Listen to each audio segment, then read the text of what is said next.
Is that on? Welcome back, everyone. Maybe not. Hello. There we go. Welcome back, everyone. We might get going. I know there's a few people still coming in, but we'll try and keep things moving if that's okay. I hope everyone got a bit of a chance to refresh and recharge and get ready for our final set of three speakers this afternoon, who are an extraordinary group of three people who I think will start to tell us a little bit of, or give us a small insight into some of the Aboriginal stories and connections to the Garden Palace. And as we stated before this morning, the Garden Palace is still, and I think part of its allure and part of its magic is the Garden Palace is somewhat of an enigma. And if anything, what we're really trying to do here today is to present a whole series of ideas and I guess if anything, toss them up into the sky and see where they land, and just to get us thinking about some of these stories, which is really important. As I mentioned, the three people speaking to us this afternoon loosely will all be looking at notions of Aboriginal collections, Aboriginal displays and Aboriginal manifestations, which I think will come together to start giving us a picture about where we've come from and where we're going.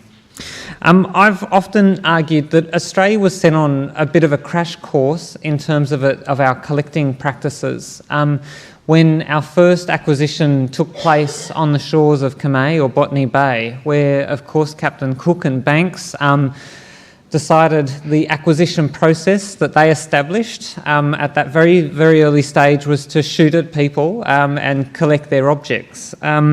And Banks, of course, records that moment by saying, we however thought it not an improper measure to take away with us all the lances which we could find about the houses, amounting in a number to 40 to 50. They were of various lengths, from 15 to 6 feet in length. And strangely enough, that is the first moment Aboriginal material is ever acquired in the world. That moment right then, where Cook and Banks force themselves on to Kamay and those men resist that landing and are shot at.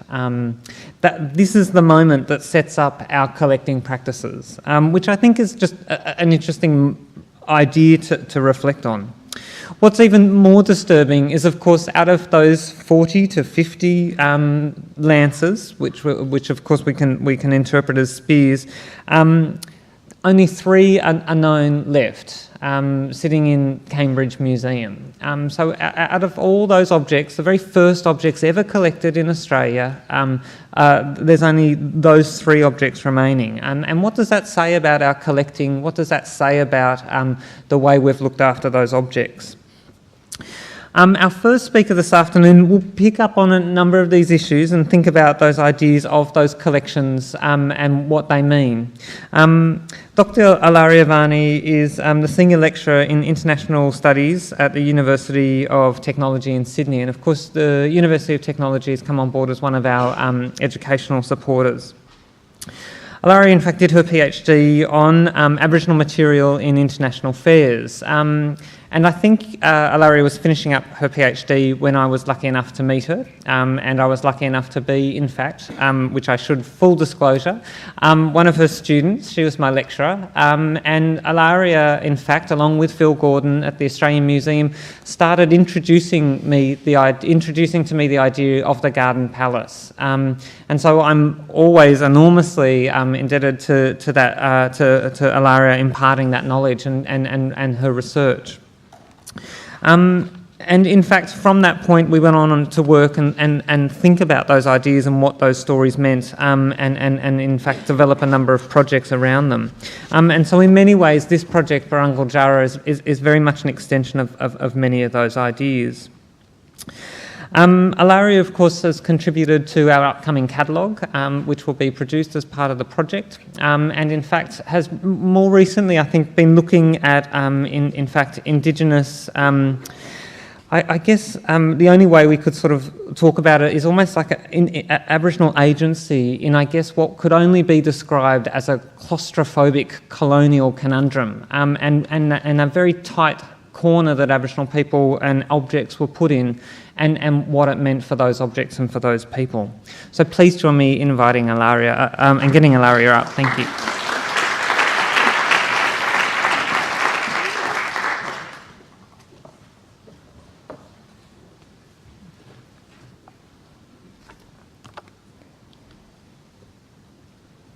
Hello, and thank you, Jonathan, for inviting me and for the introduction. So, when we started to talk about what I could contribute, we were talking pretty much about performance. And I would like to clarify just from the beginning that my idea of performance is related to objects. I'm not saying that, objects danced, or that they acted in any way, but I'm just saying that objects had a performative value. So objects did something, they had some effects. And these effects is what I am interested in. So one of the star attractions in the Garden Palace was a novelty exhibition, which was known as the Ethnological Court. And here, for the first time in the history of international exhibitions, objects from Indigenous Australia, from the Pacific, and from the Americas were exhibited together with material culture from prehistoric Europe. So public narratives in official records and popular press around the Ethnological Court contributed to represent this Ethnological Court as a counterpoint and as a backdrop to the idea of progress that was embedded in the display of imperial technologies and artifacts, of which Linda spoke this morning. So with counterpoint here, what I mean is that the Ethnological Court was conceived to enable the narrative of progress and modernity of the rest of the exhibition. Architecture, displays, events, and text constructed the spectacle of the Garden Palace, and this spectacle was twofold. On one hand, it had a strong pedagogical drive. On the other, it was a way to visualize history. And history was imagined as a spatial representation and as a scene to be enjoyed at glance. So this talk wants, in a way, to challenge this particular spectacle and invite you to construct with me an alternative scenario. And I want you to consider how objects escaped the frame and how they generated their own stories and their own spectacle, their entanglements and disjunctions. So this talk is divided in an introduction and two sections. So first of all, I will introduce how I went about researching this Ethnological Court. Then I will talk about the Garden Palace exhibition as a spectacle made of material artifacts, but also of narratives that surrounded the exhibition. And then I imagine that, this text, which is what we are left with, were like a textual and interpreted fog around the objects. And the Ethnological Court here is described as a counterpoint to the general exhibition. And then in the last part, I want to think about escapes. And I will propose here that we can build a counter scenario and imagine an alternative spectacle unfolding in this scenario, and envision how objects performed and escaped the curatorial and political frame, and how they created a disorder in the epistemology of the time. And by epistemology, I mean the study of knowledge, but also a study that is concerned with questions such as how is knowledge produced, by whom, or by what, and what are its sources, and what is its structure, and what are its limits. So I will start from, and note how a materials culture scholar can approach the study of objects that are actually no longer with us, of missing objects, as Jonathan and I started to call them about 13 years ago. So the way that I did is to look at traces that these objects left in the written and photographic archive of the exhibition. And the kind of narratives that indeed this object could bring about. And yeah, let's go here. So the type of records that one can find are these very long lists that were the official catalogs, and they are just lists. Popular press that was published around the exhibitions, and for the Ethnological Court we have one photographic record which I'm showing you now. It is in the collection of the Australian Museum, and this is the Australian Museum contribution to the Ethnological Court. So to add to this, when you do research in the official catalogues, Aboriginal objects were not listed in any specific section. So official records in the majority were structured in precise and complex categories. In international exhibition, Aboriginal objects could be classified roughly as specimen of natural history, everything relating to the management of trees, hunting, shooting, fishing, and products obtained without cultivation, under the general catalogue of the specific court, such as, for instance, the New South Wales Court, or as applications of drawing and modelling to the common arts, as curios and as portable weapons. Until 1879, and in 1879 you have this, the Ethnological Court. And I would like you to keep this in mind, how difficult it was to classify Australian Indigenous objects, because it will come back as an important point at the end of my talk. So as a researcher, I'm asking, quite a lot of questions. So for instance, I ask, in which way did these classifications and narratives and photographs produce meaning, and what kind of effects did they have? Also, I want to ask a counter question, which is how did Indigenous Australian objects impacted on classification systems? How did they rearrange the order of things? And how did they create their own spectacles? And to answer this question, I will now start from the official, or if you want, the intentional narratives around the Garden Palace.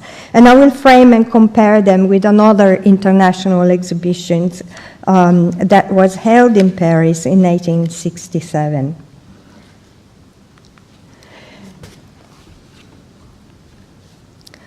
So I will begin with a quote. Imagine an area the size of a small city centre, bristling with dozens of vast buildings set in beautiful gardens.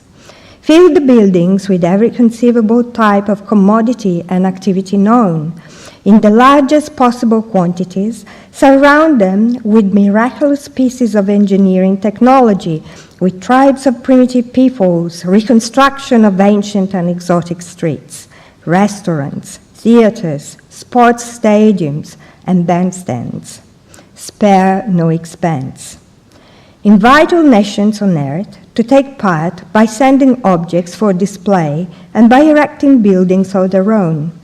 After 6 months, raise this city to the ground and leave nothing behind, save 1 or 2 permanent landmarks.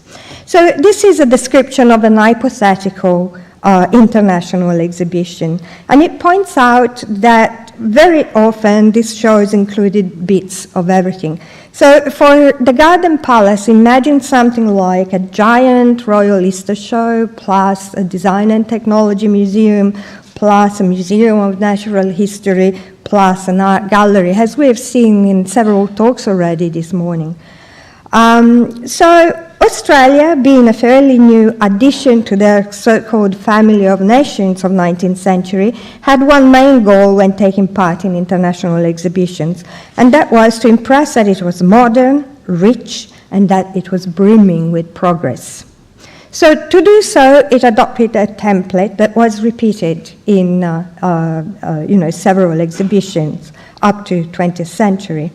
So the template was to display natural resources, technological achievements, and fine arts with Aboriginal objects as a backdrop to better illustrate how far, thanks to colonialism, the country had come in 1 century. So this narrative is recurrent in all international exhibitions.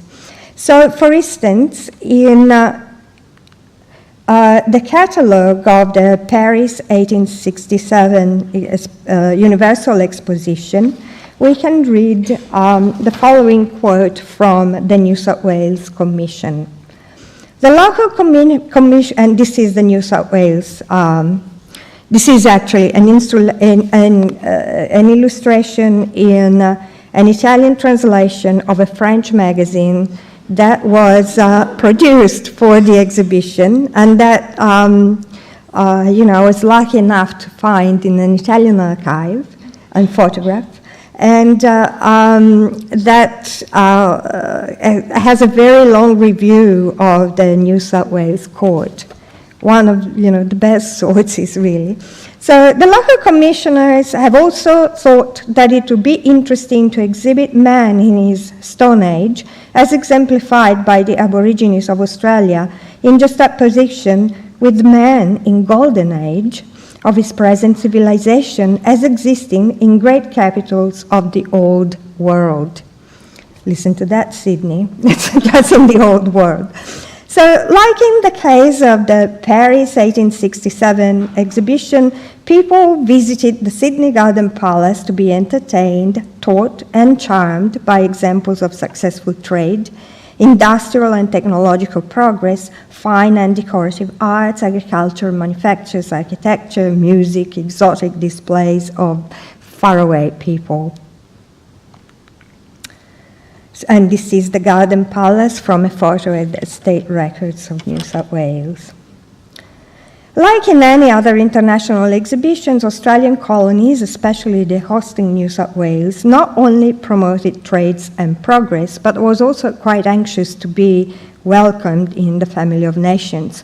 So it made, a claim to modernity, and it tried to represent itself as a desirable destination for migrants. So as the result, the exhibition was also part of the process of a construction of an Australian imaginary, although it was an imaginary that was still very much tangled up with the British imperial imaginary.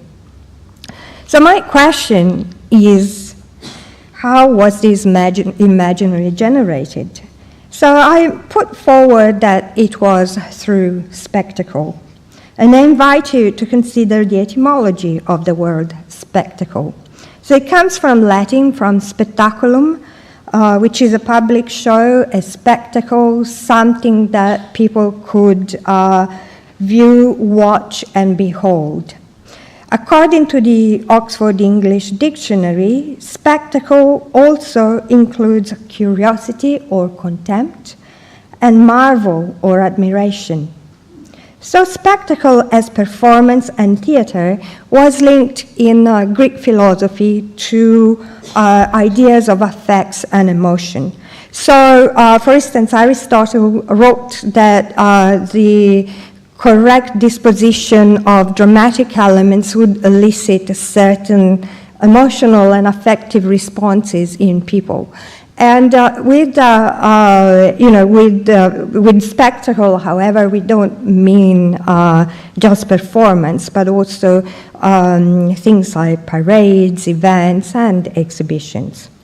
So this definition of spectacle implies 3 points that are important.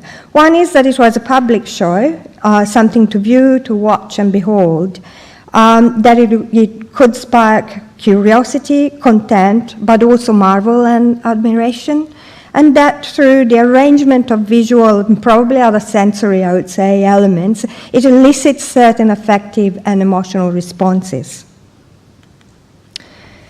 So this is the view of the two section of the Garden Palace, and it is in the Powerhouse Museum collection.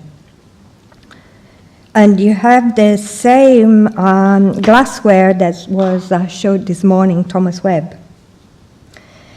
So to answer the question of how the national imaginary of Australia as a young and modern country was generated, I propose that narratives of future based on advancement, and also atmospheres, effects and emotions of success, optimism, abundance and progress were created by the spectacle of the Garden Palace, or in other words, by its spatial, material and conceptual organization.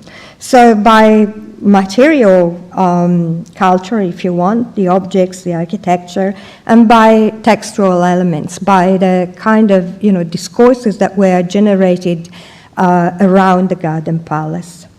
So on the ground, as you can see here, objects and events and the way in which they were presented and exhibited according to very precise conceptual and ideological frames in national pavilions. So you would have the Dutch pavilion or the Italian pavilion and so on and so forth, generated spectacles that enacted a particular trajectory of progress, of modernity and nationalism. Outside, and probably also in the space of the Garden Palace, the distribution of these narratives and trajectories took place through the official publications connected to the exhibition, such as catalogues and magazines, and through popular press. These publications are important because it is there that we find, the concerns about the making of this Australian imaginary, with very strong voices. So in the following section, I consider the Garden Palace firstly as a pedagogical spectacle and secondly as a historical spectacle. So the key to understand how it functioned as a spectacle is to consider the role of looking in 19th century. And I go back here to the work of a historian, Graham Davison, who wrote about the place occupied by great exhibitions in Australia. And he writes the following. This pedagogical spectacle postulated that people learned first of all by observation of everyday objects, as you can see here. Secondly, by comparison and by classification. And finally, by abstract reasoning. So the 19th century Universal Exhibition was nothing more than an extension of those principles of classification and comparison which 18th century men of science had first applied to the natural universe. This is the Department of Mines in New South Wales, again, powerhouse museum collection. So it is important to understand that the taxonomy principles that were borrowed from the natural sciences were then used to put together, the displays that you see in this kind of image here. And according to Davison, visitors to the exhibition wandered through the display and looked at, the technology, the industrial products and the natural products, and they would, through just looking, they would just learn at glance and absorb and understand differences. So these differences were in the case of national pavilions were modulated in a scale, and it went from natural products to fine art. Visitors could also make comparison from one country to another. All these differences were smoothed over by one narrative, and that was progress. So it was all about progress of natural and industrial products. So in theory, irrespectively of things like race, class, and gender, everybody in visiting an exhibition could witness progress.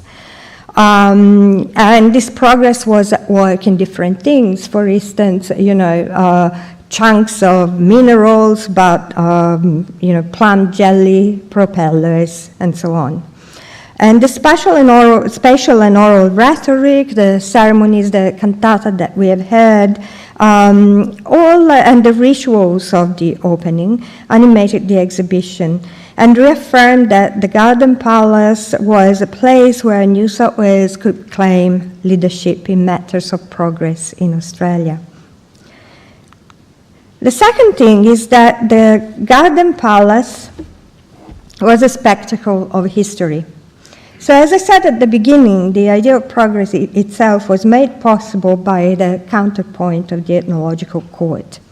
And here, objects from Australia and the Pacific were exhibited together with objects that came from Europe, from prehistorical objects from Europe. A feminist historian called Anne McClintock coined two interrelated definitions to describe what was happening at the first international exhibition, the Crystal Palace in 1851 in London. And she used these two definitions, which I really like. One was panoptical time, and the other one was anachronistic space. And with panoptical time, she describes the idea of history as a spectacle that could be consumed at glance from a very privileged standpoint, like, for instance, the one of a visitor to one of these exhibitions. And with anachronistic space, she meant the sense, the very Victorian sense of empire as a journey from civilization, from empire back to prehistory. And these two ideas also apply very much to the Garden Palace, I think. So to make this spectacle of history consumable at glance and progress visible as a journey from civilization to prehistory, objects were organized in a way that visualized history according to colonial authorities. So like other forms of visualization, the Garden Palace displays like this one that you see here, which is the Colonial Sugar Company, intended to have some material effects. First of all, they name, classified, and ordered objects and people in very precise taxonomies, as I said at the beginning. They separated those who were visualized from those who did the visualization. And here I would like to draw your attention on this display here. I think that this was where the Ethnological Court was. We don't know where it was, but these are spears, I think. What do you think, Jonathan? Yeah, that's a spot. Okay. Good. So, it was on a different floor. So here you have the colonial sugar, and then you have the spears are on a different level, really. So also these technologies of visualization aestheticize what was visualized, and this created in turn other effects. So it normalized the often violent frontier histories that had brought the objects to Sydney in the first place. And then it made objects understandable through nice categories like, pleasantness or curiosity or beauty. So this ordering system created also a very specific time-space compression that generated three effects. It enabled the telling of the story of white Australian progress. It erased Aboriginal histories, including histories of struggle and resistance to invasion, and it represented Australia as terra nullius. So moving specifically to the Ethnological Court, the list of objects in the official catalogue and the more descriptive writing that we find around this exhibition give us some information of how the court was conceived. So the official catalogue provides a list of weapons, for instance, that were classified in things like spears, one-pronged, two-pronged, of rough wood, with a stone head, barbed, with a straight point, with bamboo shaft for fishing, and so on and so forth. So it doesn't really, it tells you what objects were there, but that's about it. There was another publication which was still published by the New South Wales government, which was more narrative, and it gave us the idea of what was the, if you want, curatorial intent of the Ethnological Court. So we learned that it was meant to be unique,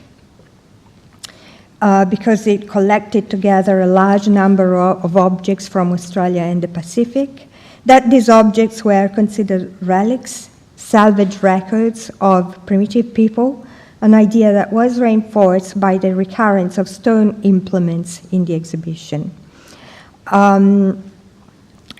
It also let us understand that Sydney in particular, by contrast, was imagined as having played a great civilizing role, including bringing civilization where once there was cannibalism, I kid you not, and functioning as the main port in the region. So Sydney was a gateway, a colonial outpost at the center of Pacific trade. Fourth thing we can understand is that the civilizing power of colonialism was offset against the perception and representation of Aboriginal people as dying off. Fifth, that the collective material culture was considered prehistoric, and Aboriginal Australia, as well as the Pacific, were thus relegated to the waiting room of history and cut off from the possibility of sharing the same historical time and space with white Australia. And sixth and final, that as in other international exhibitions, the main interest of the collectors and exhibitor was in weapons. This is an interesting point. So what did these objects read through these narratives do? This is my questions. And I think that they generated certain effects. They materialized, for instance, the perception of a rather homogeneous Aboriginal Australia as hypermasculine, either because the collectors were predominantly men and simply did not see women material culture, or because women refused to part with their objects. The predominance of weapons over any other kind of objects, though, also played another crucial role in imagining Australia as terra nullius. So displays of weapons framed Aboriginal people as hunters and gatherers, and this framing was directly linked with the British legal discourse of the time that saw land ownership according to the idea that ownership was only proved by showing the sign of mixing labor with the land through cultivation. So the display of weapons stressed that Aboriginal people were not really owning the land. These weapons also stressed the narrative of progress that was implicit in the achievements of the Australian courts. So the piles of wheat, cereal, wool, copper, gold showed the ability of colonies to mix labor with land. Aboriginal weapons showed nomadic tribes wandering on the land with which they had little connection. In this way, dispossession and terra nullius were legitimized and materialized. But things did not always go according to plan. So now I want to imagine the other unintended trajectory that the objects displayed in the Ethnological Court enacted. Considering the Ethnological Court as a transcultural zone where Indigenous material culture and white Australian imagination met, I invite you to think about the trajectory of objects here. Imagine their uprooting, the loss of place, the loss of cultural home that such uprooting entails, and also the reconfiguration of objects in foreign spaces. And again, the reorganization of knowledge and epistemology of Australian colonial culture under the impact of these objects. Something similar had happened in Paris in 1867. Where you can see in this particular illustration that this wooden construction made of shields, And then you have a second layer, which is defined as skull crushers. And then you have boomerangs and boomerangs, and finally you have spears. Was really the focal point in the natural history room. And the French reporter in the exhibition was really impressed by this, and I read from the review. The trophy of the weapons of the men in Austral countries. At the top there are spears, in the center skull crushers, and then boomerangs, at the feet the shields. The construction of the boomerang is among the simplest ones. Imagine a paper knife, 60 centimeters long, slightly bent, not on the blade but on the cutting edge. The weapon is very simple, but what is not is the way it is thrown and used, a way that puzzles our most knowledgeable scientists, who do not have a theory about the discovery and leave the boomerang to the Australian natives, who are the only ones able to use it.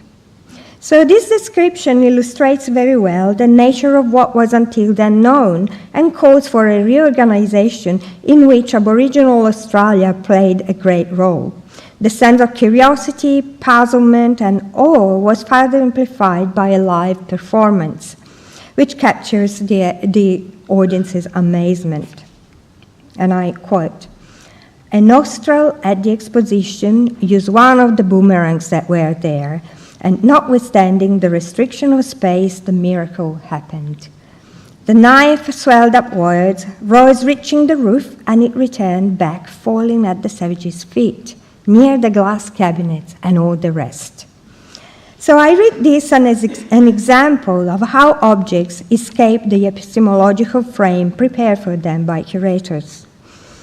And I leave you with the invitation to imagine how the same may have happened at the Ethnological Court in the Garden Palace. In this photograph, objects seem to have had a riot, and I think that they probably did. So if you look at them, you see how many different lines of flights there are in this image. Partly it is, the way the photograph was framed, but you have lines that go this way, lines that goes up here, lines that go this way, this way, this way. So it is a mess. So objects here really escaped the frame and spilled everywhere. So you can see them hanging from the ceiling. Some are in cabinets, lost in a grove of spears. Some were propped against cabinets and hanging on walls. And there was a tangle of fishnets and a Torres Strait drum. There were canoes, some coulamons. And here at the back, you see the first collection of bark paintings done by the Australian Museum in Port Essington. And they were just receded in the background. They were not very important. So I use this photograph to conclude this talk with the idea of a counterpoint to the official narrative. What did these objects do when they traveled from one culture to another? And I offer that on one hand, they made possible the official narrative as promoted in the Garden Palace documents by providing an ideological backdrop to Australian colonies' progress and relative narratives of dispossession. On the other hand, though, they also disrupted the order of things of the Garden Palace.